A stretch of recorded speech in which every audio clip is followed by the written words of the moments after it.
मतलब आप प्रदेश में मैसेज देना चाह रहे हो कि हम 2 बार के विधायक को जेल भेज सकते हैं तो बाकी को तो छोड़ दीजिए। सरकार इतनी सजग होती तो बलौदाबाजार घटना नहीं होती।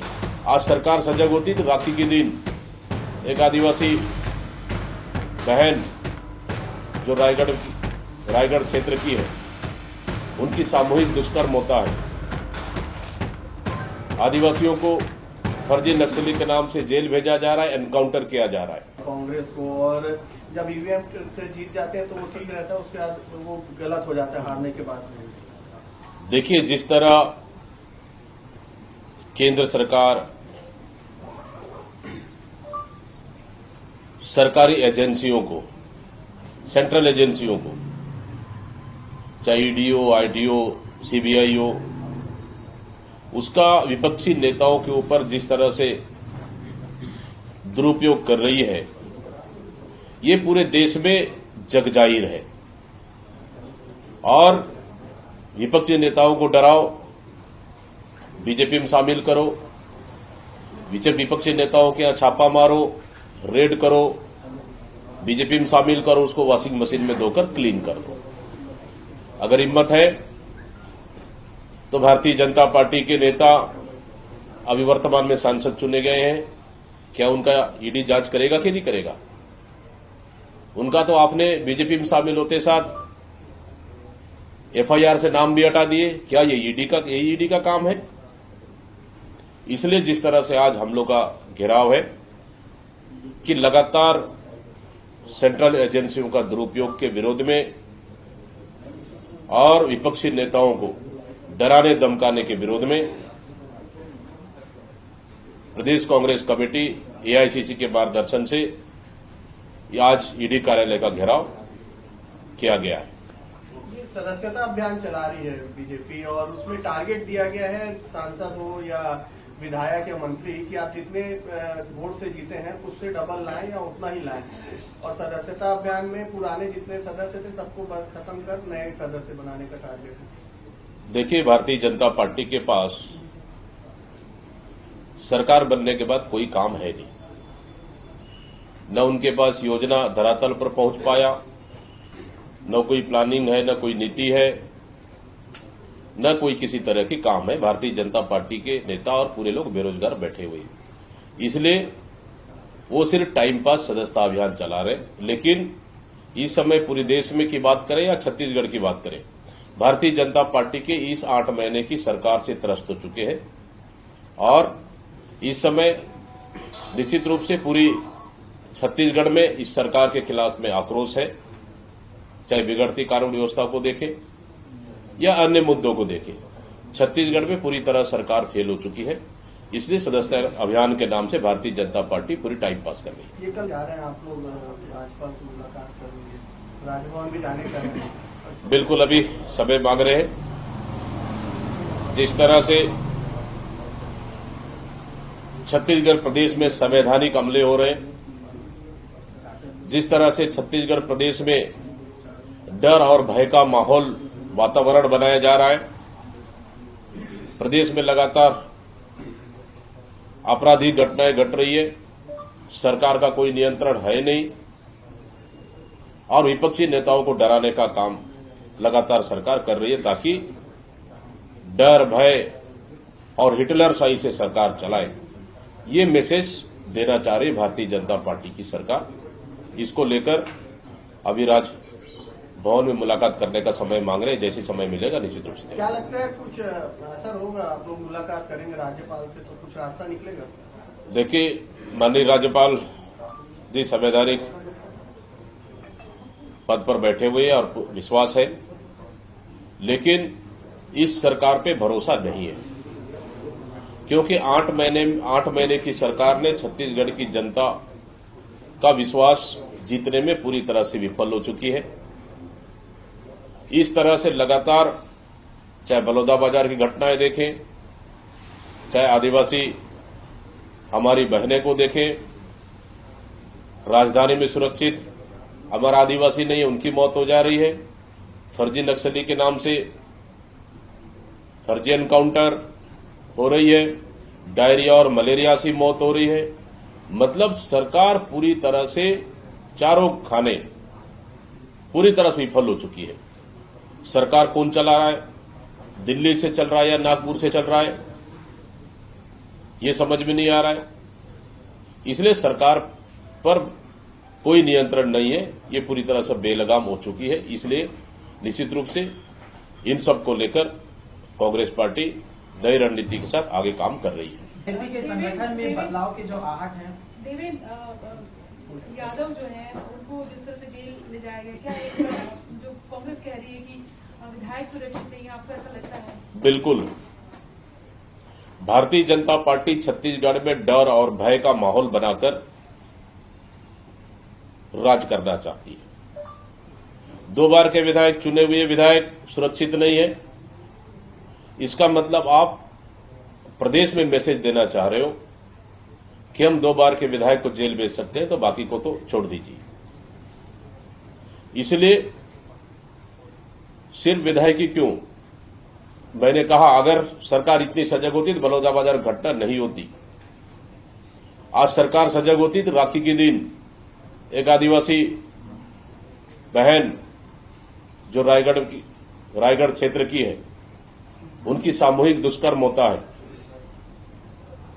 आदिवासियों को फर्जी नक्सली के नाम से जेल भेजा जा रहा है, एनकाउंटर किया जा रहा है। मतलब कि इस सरकार में आदिवासी सुरक्षित नहीं है, तो लोकतंत्र बचा ही क्या है। इन सब मुद्दों को लेकर हम लोग आने वाला समय में एक आक्रामकता के साथ, चाहे सरकार जेल भेजने का काम करे या फिर डराने का काम करे, कांग्रेस इससे डरने वाली नहीं है। वैद्य जी, बीजेपी संगठन में बदलाव की आहट हो रही है कि आगामी 4 महीनों में 4 चरणों में संगठन के अंदर जो चुनाव है वो होने वाले हैं। तो क्या लगता है चुनाव किस तरीके से इन लोग का रहेगा, क्योंकि बीजेपी में कहीं न कहीं खींचतान तो है? देखिए, भारतीय जनता पार्टी में अगर खींचतान देखे, अंदरूनी लड़ाई देखे, सबसे ज्यादा लड़ाई भारतीय जनता पार्टी में है। उसी का नतीजा है कि आज तक 2 मंत्री नहीं बना पाए हैं। कितना खींचतान हो सकता है, आप लोग इसको अंदाजा लगा लीजिए। शिक्षा व्यवस्था पूरी तरह चरमरा गई है, बिल्डिंग के छतें गिर रहे हैं, और अंदरूनी क्षेत्र में तो शिक्षा और स्वास्थ्य तो पूरी तरह से खत्म हो चुका है।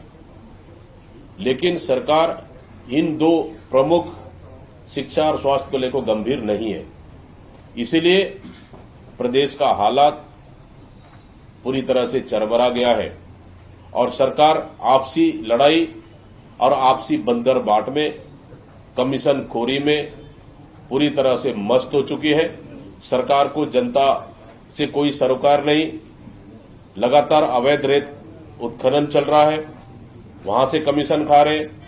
इसलिए सरकार को छत्तीसगढ़ की जनता से कोई मतलब नहीं है। जनता ने जनादेश दिया है इनको सिर्फ लूटने के लिए, सिर्फ वसूली करने के लिए, और सिर्फ छत्तीसगढ़ की जनता को ये उनकी गाड़ी कमाई को अपनी जेब भरने के लिए ये सरकार काम कर रही है। ये तबादले का दौर छत्तीसगढ़ में जारी है, आईएएस हो, आईपीएस हो या डॉक्टर हो। अब नगरीय प्रशासन विभाग में 166 अधिकारियों का तबादला किया गया। आने वाले समय में नगरीय निकाय का चुनाव भी होने वाला है। इस तरह से देख रहे हैं, वजह क्या है, क्या मानते हैं? तबादले तो ठीक है, प्रशासनिक व्यवस्था है, लेकिन सरकार के नुमाइंदे, सरकार के मंत्री सिर्फ कमीशन खोरी के लिए तबादले कर रहे हैं, ताकि मोटी रकम ले लो, तबादला कर लो, मोटी रकम ले लो, तबादला रुकवा लो। ये सिस्टम पूरी भारतीय जनता पार्टी की सरकार में चल रही है। इसलिए प्रशासन अपनी जगह पे, सरकार अलग, दोनों का काम अलग अलग दिख रहे हैं। इसलिए जनता का काम कुछ भी इस सरकार में नहीं हो रहा। वैद्य, संगठनात्मक चुनाव जो बीजेपी में होने वाली है, बीजेपी में कई दिग्गज नेता हैं और उस बीच जो कांग्रेस से बीजेपी में गए नेता, क्या उनको कोई स्थान मिल सकता है? लोकसभा चुनाव तो था, पहले आओ पहले पाओ का नारा भारतीय जनता पार्टी ने दिया। किसी भी दल के लोग आलो आलो, आज क्या हालत है, उनको कोई पूछने वाला नहीं है, उनको कोई परखने वाला नहीं है। आज एक कहावत है ना, मैं शायद पूरा बोलूंगा तो किसी को तकलीफ हो जाएगा, लेकिन डैश डैश डैश घर का ना घाट का, आप समझ जाइए उससे। है छत्तीसगढ़ आ रहे 3 दिनों तक रहेंगे, नक्सल के साथ अन्य मुद्दों पर समीक्षा भी करेंगे, क्या आप लोग? बिल्कुल, अमित शाह जी छत्तीसगढ़ के दौरे पे आ रहे हैं, उनका स्वागत है, लेकिन हमारे कुछ सवाल भी है कि छत्तीसगढ़ में फर्जी एनकाउंटर कब बंद होगा। छत्तीसगढ़ के आदिवासियों को फर्जी नक्सली के नाम से जेल भेजना कब बंद होगा। छत्तीसगढ़ में आदिवासियों की लगातार हत्याएं हो रही, कब बंद होगा। छत्तीसगढ़ में आदिवासी बहनें सुरक्षित नहीं है, उसकी क्या गारंटी है। छत्तीसगढ़ में रेत के अवैध उत्खनन के खिलाफ कोई पत्रकार आवाज उठाते, उनको फर्जी केस में जेल भेज दिया जाता है, ये कब बंद होगा। और कानून व्यवस्था छत्तीसगढ़ में पूरी तरह से जीरो हो गई है, इसको सुधार कब आएगा। इन सारे मुद्दों को लेकर निश्चित रूप से देश के गृह मंत्री आ रहे हैं, हम लोग चिट्ठी लिखेंगे कि इन सब मुद्दों को एक बार सरकार के एक बार रिपोर्ट लीजिए सरकार से, और एक बार समीक्षा कर लीजिए, क्योंकि आपकी सरकार छत्तीसगढ़ में बुरी तरह से फेल हो चुकी है और छत्तीसगढ़ में अपराधों का बोलबाला है। छत्तीसगढ़ में वसूली गैंग चल रही है। छत्तीसगढ़ में महादेव ऐप, आपने बहुत आरोप लगाए महादेव ऐप का, वो कब बंद होगा महादेव ऐप। कम से कम इसको लेकर अमित शाह जी अगर जवाब देंगे तो निश्चित रूप से छत्तीसगढ़ की जनता अमित शाह जी से ये जवाब चाहेगी। और छत्तीसगढ़ कांग्रेस कमेटी भी अमित शाह को इन सब मुद्दों को लेकर चिट्ठी पत्र हम जरूर लिखेंगे। आप समय में मांगेंगे क्या कांग्रेस? देखते हैं, अभी देखेंगे, लेकिन ये कि इन सब मुद्दों को लेकर अमित शाह को कांग्रेस पार्टी चिट्ठी जरूर लिखेगी। इन सब छत्तीसगढ़ के वर्तमान ज्वलंत बड़े मुद्दों को, जो सरकार पूरी तरह से इन मुद्दों को रोकने में पूरी विफल हो चुकी है। वैद जी, जब वर्ष में थी तो कानून व्यवस्था महिला सुरक्षा को लेकर तरह तरह के सवाल खड़े करती थी आपकी सरकार पर, और अब जब रायगढ़ में महिला से दुष्कर्म हुआ है, आप लोगों ने जांच समिति बताई है, तो बीजेपी के लोग कह रहे हैं कि कांग्रेस राजनीति कर रही है। अच्छा, वो करे तो अच्छा और हम करें तो राजनीति। ये राखी जैसे दिन प्रदेश की सरकार हमारी एक आदिवासी बहन की आबरू नहीं बचा पाती है, इससे बड़ा दुर्भाग्य क्या हो सकता है। सामूहिक दुष्कर्म, ये घटना छत्तीसगढ़ प्रदेश के लिए शर्मसार करने वाली है। इसको लेकर कांग्रेस कमेटी ने जांच कमेटी बनाई है, हमारी जांच कमेटी जाएगी और निश्चित रूप से इस घटना को लेकर पूरे प्रदेश आक्रोशित है। इसलिए इस सरकार में अपराधियों का मनोबल बढ़ा हुआ है और सरकार स्वयं अपराधियों को संरक्षण दे रही है, इसलिए इस तरह की घटनाएं घट रही है।